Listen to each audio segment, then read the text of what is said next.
Here's how to create your own pitch deck in 6 minutes. By the way, I've created hundreds of pitch decks for clients who raise millions of dollars. So let's summarize this in 3 simple rules. Rule number 1, always start with a storyboard. Rule number 2, don't write a slide because everyone else writes it.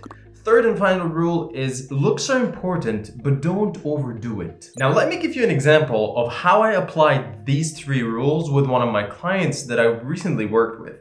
I'll talk about Exotwin, a client who works in the digital twinning industry. So what they do is they just create an avatar, a realistic, ultra realistic avatar of you in the metaverse or in the virtual world. Rule number 1, I started by creating a storyboard. This is the storyboard as you can see it. And the idea behind it is that we would think what the reader is going to be thinking of. The reader in this case was an investor. So we needed to know what they would think of so that we would structure the deck accordingly. It doesn't matter what we think. I would probably say like, the wise thing is to start showing the product or asking about the problem, the solution. That doesn't matter. What matters is the specific investors that are reading this. Maybe they care more about the environment. So maybe this is wise to start with. Whatever it is, you have to start by asking the questions that they would be thinking of. So that's my favorite part of a pitch deck is creating the storyboard at the beginning. And to me, it's the most critical and crucial part of it. Rule number 2, never write a slide because everyone else writes it. For example, a marketing slide. You might see it in like a structure that you research online. What is the best structure to write a pitch deck? And you found something that involves a marketing slide. So you go like, oh, okay, so I have to add a marketing slide.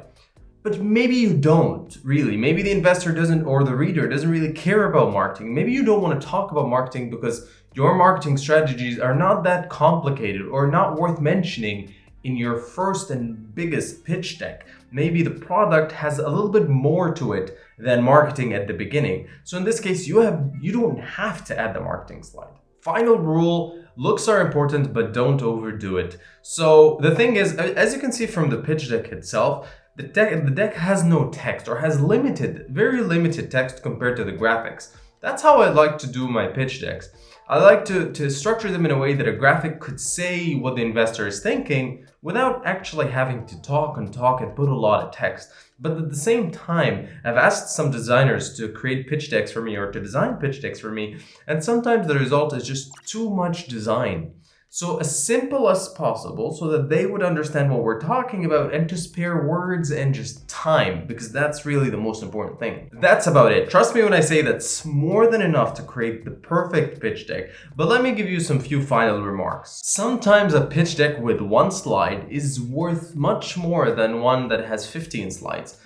At the end of the day, the reader or the investor wants to see something in particular. If they're looking at your product and it's a replica of Uber, for example, then just show them your financial model or show them your unique selling point. I remember a conversation I had with an Arab millionaire when he was saying that I want you to send me only 3 slides of a pitch deck, which is not really something you hear every day. These 3 slides involve just traction and a few other information that are very important. So it really depends on you and the reader. What do you want to say? Sometimes a financial model is more than enough. Speaking of which, that's the second remark that I need to tell you about. Your financial model is most likely going to be inaccurate. At the end of the day, the financial model is just showing what you're thinking of as a product or as the future of this product, and the reader pretty much knows that. Also, a pitch deck is not really a magical document. It's just phase 0 of your process. It really depends on your sales skills and how you're pitching the product and the product itself. So don't overthink creating a pitch deck. Just use it as a tool for the next phase. Finally, don't sugarcoat. Any intelligent reader would know what you want to say and would know what you're trying to sugarcoat. So if you have something to say in terms of traction or in terms of numbers, just say them if they're real. Don't project things that are not existent and that never will be existent, and that just because you believe in them. Make it a good packaged product or a good packaged pitch deck that involves 99% facts. It's always better when facts are involved. Follow these rules and you're good to go. Thank you for watching this video. Don't forget to like and subscribe to this channel and have a wonderful day.